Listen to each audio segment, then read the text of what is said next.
Music, get it all. 24 hours. On West Africa Democracy Radio. 94.9 FM Dakar.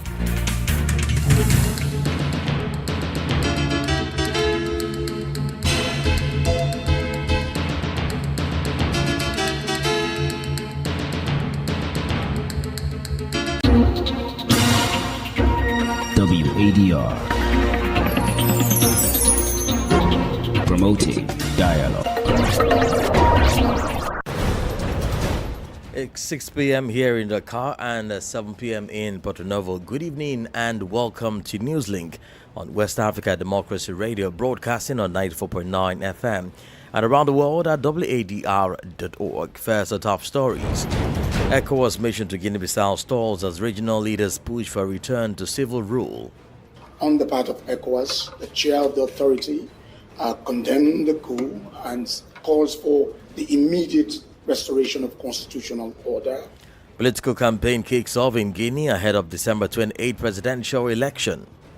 The campaign I would like to lead is aimed first and foremost at women. Guinea shattered the glass ceiling. It became a reality in less than 3 years. Extraordinary portrait.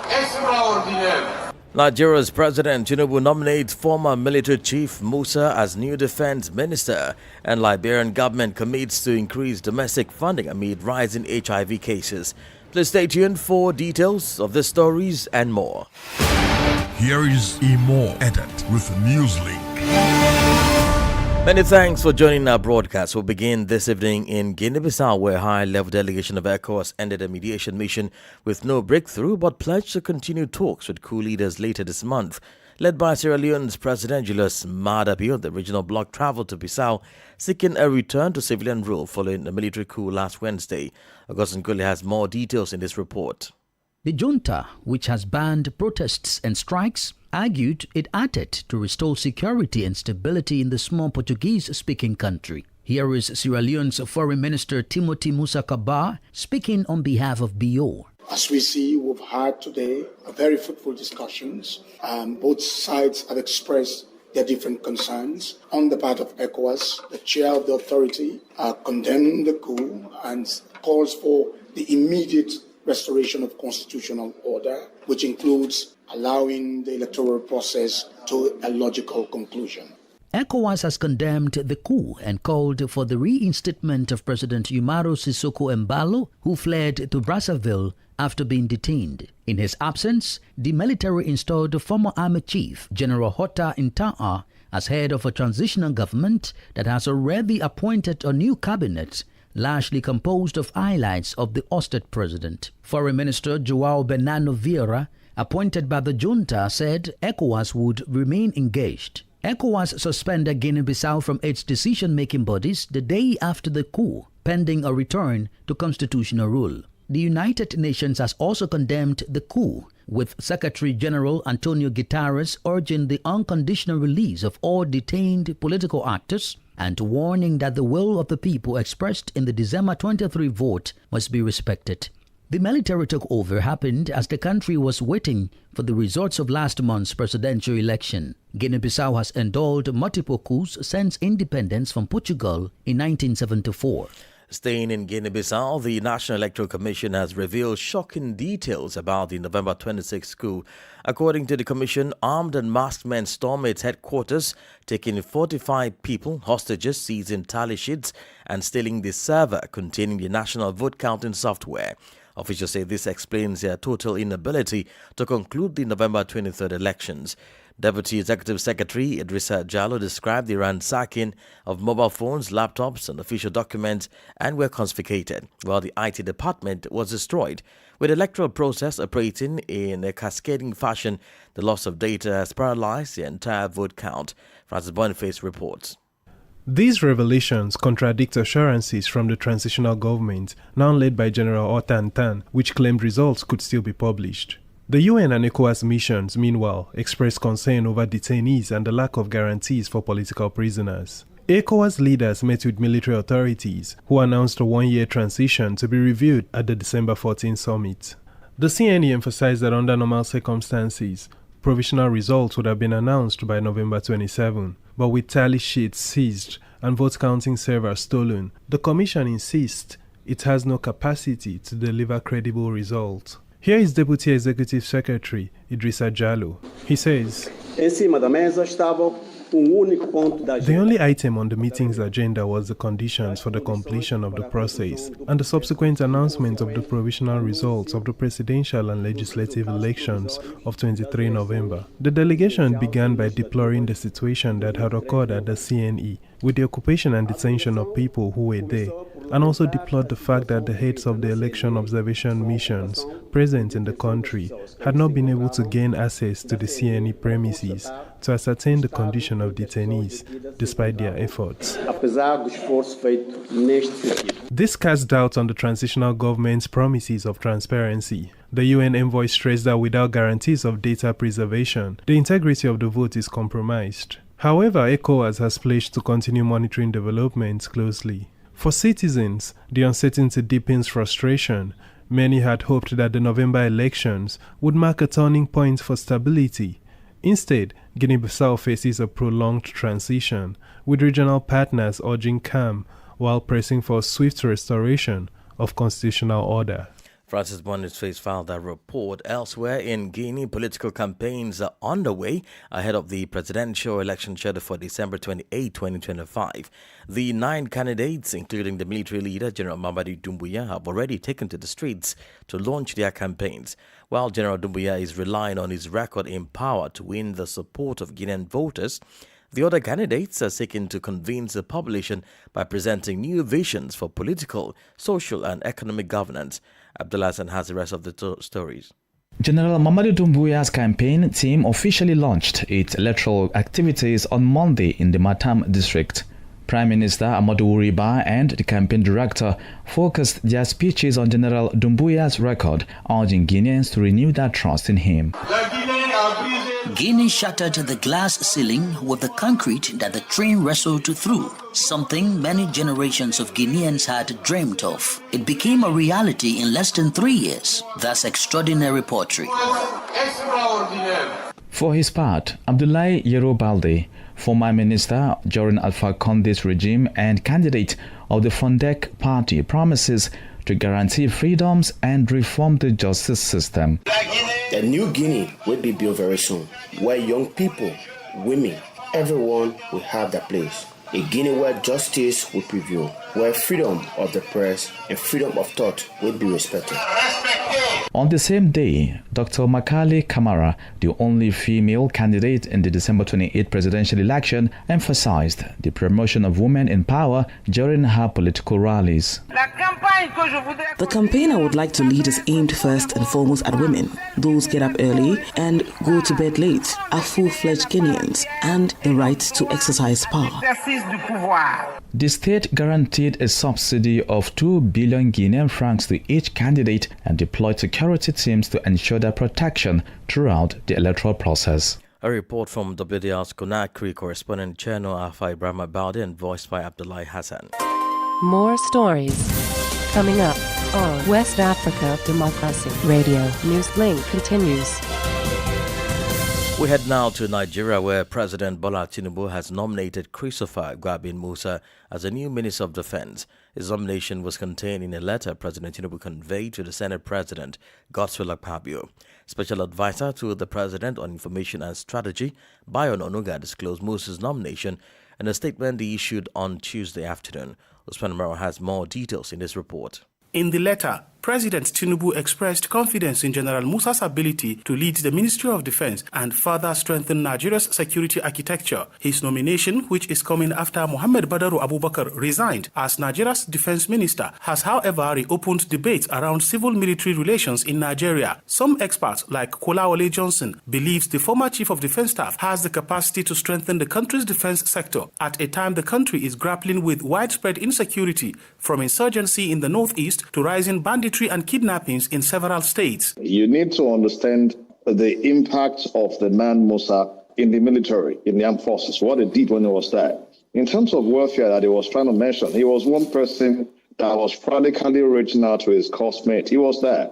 You need to see how love that this man is. Besides, leave the character, leave the love on the job, is the fact that what is it bringing on board? It's bringing his years of experience, not just as a competent, soldier on the field, but also as one who understands, multinational operations. Others like Emeka Madunuga, a public affairs analyst, feel the retired general will need to do more. I didn't agree with some of the proposals he made as chief of defense staff, talking about fencing Nigeria and all those are long-term things. We have very serious issues at hand. We need to really find quick strategies to deal with those issues. Then we can maybe start thinking later. Because when you talk about fencing, it negates the free movement protocol of ECOWAS. So rather we should encourage more open borders, but safer open borders through collaboration. Recall General Musa, a retired 4-star officer, previously served as the 18th Chief of Defense Staff until earlier this year. He has led major counterinsurgency operations, including Operation Hatinkai in the northeast, and commanded multinational forces in the Lake Chad Basin. The Senate is expected to screen and confirm General Musa in the coming days. For Newslink on West Africa Democracy Radio, Usman Umar reporting from Abuja. Ghana's government has announced a major push to strengthen primary health care as part of the 2026 national budget, which allocates 1.5 billion Ghana cedis to support the rollout of free primary health care across the country. According to the Health Minister, Kwabena Mainta Akondo, the new program is designed to make early detection and prevention of diseases a national priority. Speaking at the government's accountability series, the minister said primary health care currently accounts for nearly 80% of the country's health needs, making it a critical area for investment. He noted that a free primary health care program will operate under the National Health Insurance Scheme, NHRS, to avoid creating a new system and to ensure seamless access for patients. The rollout forms part of broader health sector plans, which also include improved financing, increased health workforce distribution, and enhanced preventive care nationwide. So His Excellency the President has directed that beginning next year, we have to roll out what we call free primary health care. And we'll be looking, in addition to the curative, we'll be looking at enhanced promotive health care, we'll be looking at enhanced preventive health care, and that will give rise to the early detection of the diseases, not even get to the complication stage. And some 1.5 billion Ghana cedis has been allocated for the free primary health care. And let me be quick to add that this will still fall under the National Health Insurance Scheme. We are not going to reinvent the wheel, and so it will fall directly under the National Health Insurance Scheme. We are in to solve problems. Again, about 4 out of every death we record in this country is due to non-communicable diseases. About 4,000 people are diagnosed of cancers every year. 1 out of every 3 adults we see in the street is hypertensive. Diabetes is rising. And so His Excellency promised the good people of this country to have solution to this problem. Hence the establishment of Ghana Medical Trust Fund, popularly known as Mahama Cares. Ghana's Health Minister Kwabena Mainta Akondo speaking there. Meanwhile, Ghana's President John Mahama has forwarded to the Chief Justice 10 petitions seeking the removal of the Electoral Commission chairperson, including her 2 deputies and the special prosecutor. 7 of the petitions targeted election chairperson John Mensah and her 2 deputies, Dr. Bosman Eric Asare in charge of corporate and Samuel Tete responsible for operations. 3 other petitions concern the removal of the special prosecutor Kisi Achiabeng. WDL Dakar correspondent Nadide Tete reports.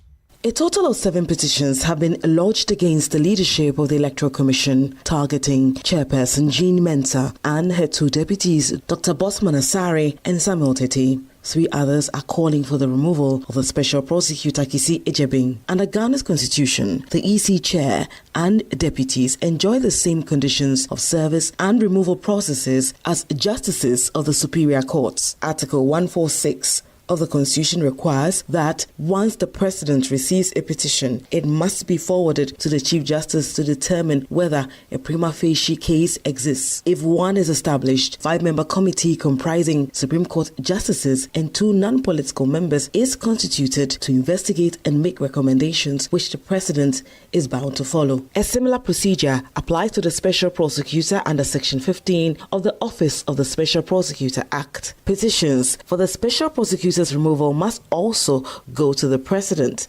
who is required to refer them to the Chief Justice within 7 days. As with the Electoral Commission, the President must act strictly in accordance with the committee's recommendations.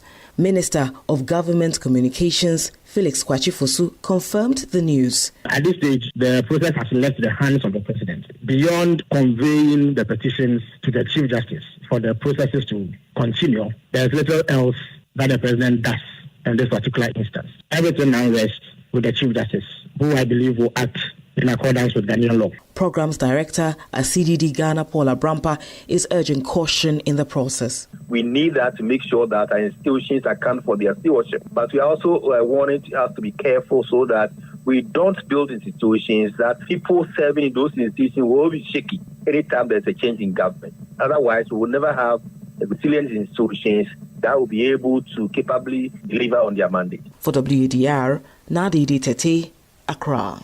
The Burkinabe government has issued strict new directives on the acceptance of foreign donations and funding. In the communique signed by Prime Minister Jean-Emmanuel Ouedraogo, ministers and institutional leaders were told that all external support must now be rigorously examined before approval.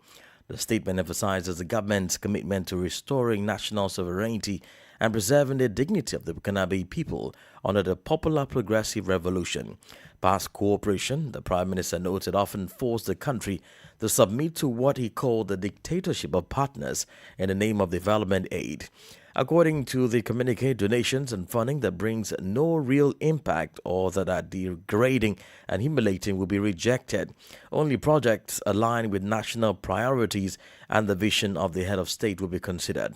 Officials are instructed to decline any support that undermines honor or dignity and to consult the Prime Minister's office if in doubt. The directive signals a broader shift in Burkina Faso's foreign relations as the government seeks to redefine cooperation on its own terms. By prioritizing structural projects over symbolic gesture, authorities aim to ensure that aid contributes directly to long-term development goals.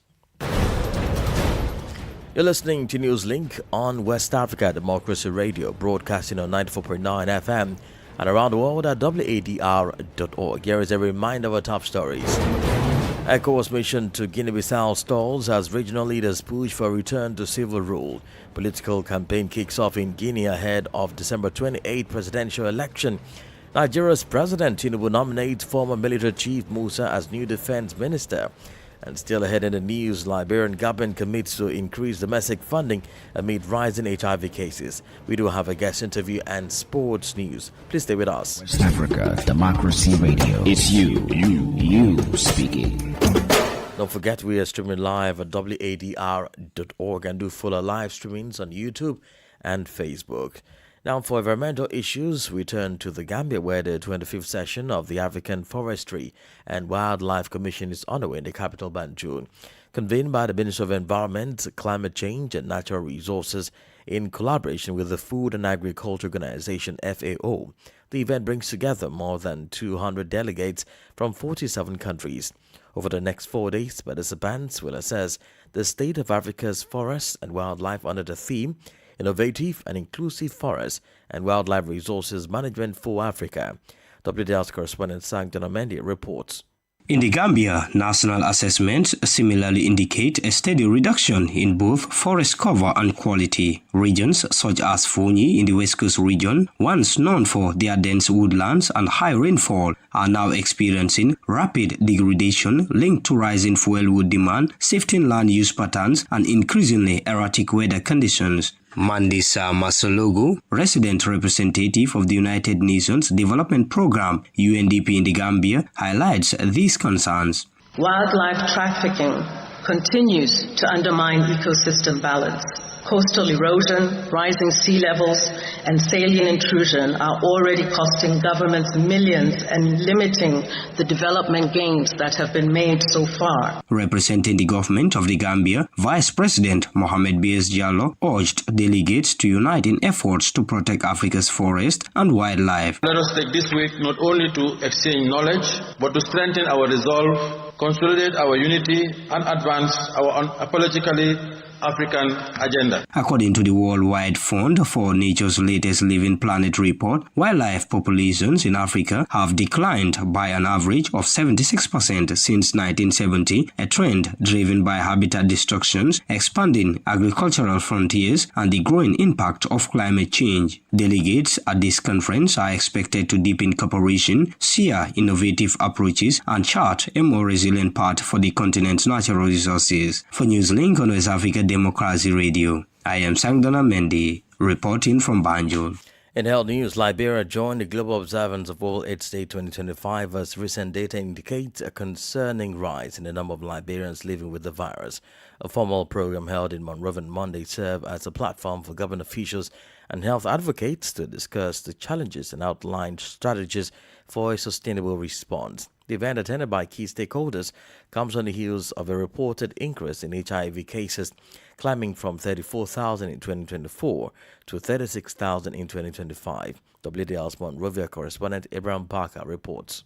This year's observance was held under the national and global theme Overcoming Disruption and Transforming the AIDS Response. Delivering the keynote address during the ceremony, Health Minister Dr. Louis Okpoto reaffirmed the government's commitment to increasing domestic financing for HIV programs. With support from UNAIDS and partners, deliver and develop a national HIV sustainable roadmap, a blueprint for long-term, sustainable, accountable, and leadership. Meanwhile, Dr. Cecilia Nuta, chair of the National AIDS Commission, echoed the call for a unified and sustained effort, stating that HIV is no longer a death sentence. This is the kind of progress we must build upon. Today, I want us to shift the national conversation from fear to understanding, from blame to support,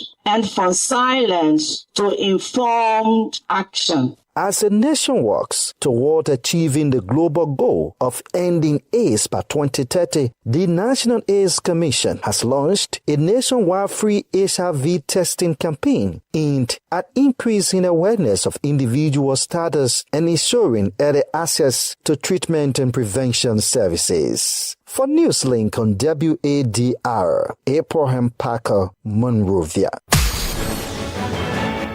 Politics, analysis on major news, social matters, and all.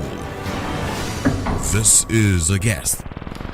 Well, I guess this evening focuses on development in Guinea-Bissau, where ECOWAS is stepping up effort to restore constitutional order after the November 26th coup. A high-level delegation led by Sierra Leone's President Julius Maada met with the military leadership in Bissau, urging them to release political prisoners and publish the disputed November 23 election results. Both sides called their talks fruitful, with pledges to work toward practical solutions to the crisis. For more analysis on these developments, we're joined by political analyst Mamadou Chua. I think ECOWAS has to do the same way it did in Gambia after the election in 2016, with Yahya Jammeh refusing the results coming from the election. The first step is to talk to the military and convince them that, there is no way this electoral process should be carried out, thoroughly. Meaning we have to listen to the chairperson of the Electoral Commission for him to give the results. And if Fernando Diaz is the winner, so that's it. There is no other issue. How significant is the push to publish the November 23 election results in resolving this crisis? How significant is that? If ECOWAS does not, make it for all member states in the West African region for these results to be announced, it means that democracy is there. It means that you can organize election, and if you are sure you are the loser, you can do the same way as Mbalo did in Guinea. And that's why ECOWAS has to be firm and make it sure that even if it is necessary, they can bring in military forces as they did in Gambia. We remember our former president then, Macky Sall, mobilized our army with the other army, and then they went to the Gambian border. That's the same way. Show them with the Nigerian forces, the other ECOWAS forces, show them that if you don't comply with what we want, meaning giving the results, we'll bring in the military and then we'll bring you down. The argument for some people is that in the case of the Gambia, the results were officially announced and everybody knows who the winner was before Jammeh decided to overturn the results. Some would tell you, well, in the case of Guinea-Bissau, the results were not officially announced. So should ECOWAS really go in without such a base? Yeah, the situation is not that different because we were waiting the results to be published the day after. So this so-called coup occurred the day before. I think we could have known who's the winner of this election the day after the election, meaning on Monday. So how can you understand waiting for 3 to 4 days for only 800,000 people who went to the ballot? This is easily counted and we can know who is the winner. So there is no other way to do but try to get this person chairing the Electoral Commission come out. People are saying that he's at the Nigerian embassy. Can't allow him to come public, make the results known. Tell the military your place is in the barracks, not leading the country. Finally, sir, before I let you go, both parties, the Guinea-Bissau authorities said the talks were fruitful. But from your assessment, how likely is it that the commitments made in the meeting will translate into real political progress? If ECOWAS is not firm, what we are seeing in Guinea-Bissau is Embalo is a bit far in Congo, but he's preparing for a comeback. Look at the government in place. With his brothers, sisters, and things like that. It means with this military as the new head of state is a close person to him. What will be happening? They say 1 year. 1 year will be enough for them, to get rid of the main opposition leader who is currently in jail. Because, the main nightmare for Embalo is Domingo Simões Pereira. How to get rid of him and the historic party of PAIGC. Because he knew that as long as they will be there in place, there is no way for him to win the election. So that's why if ECOWAS are not making it clear that there is no other issue than respect the willingness of the people of Guinea-Bissau, if it is necessary, the military will come in and then restore order. Mamboto Cho is a political analyst. In sport news, Victor Boniface, Ola Aino, Francis Uzoa and Kelechi Iheanacho were among notable returnees as Super Eagles head coach Eric Shell unveiled Nigeria's provisional squad for the 2025 Africa Cup of Nations AFCON. Aino was injured in Nigeria's draw against South Africa in September during the World Cup qualifiers and is expected to be out for 3 months. Boniface, Uzoa and Iheanacho have not been part of the team in recent matches. The 54-man AFCON list was released on the Super Eagles social media handles on Tuesday, just about 3 weeks before the competition in Morocco. As expected, the list included regulars like Captain Williams Truce Ekong, Wilfred Ndidi Stanley Nwabali, Victor Osimhen, Ademola Lookman, Simon Moses, Samuel Chukwueze and Saidu Sanusi, among others. A breakdown of the squad shows that there are 6 goalkeepers, 13 defenders, 12 midfielders and 23 forwards. And we've come to the end of this edition of Newslink on West Africa Democracy Radio, broadcasting from Dakar, Senegal. Thank you for listening, and many thanks to Mustafa Sek and Ismaila Kamara for the technical support. Let's keep the conversation coming on all of our social media platforms, TikTok, X, Instagram, at WDR English. I am Imo Edit. Good evening.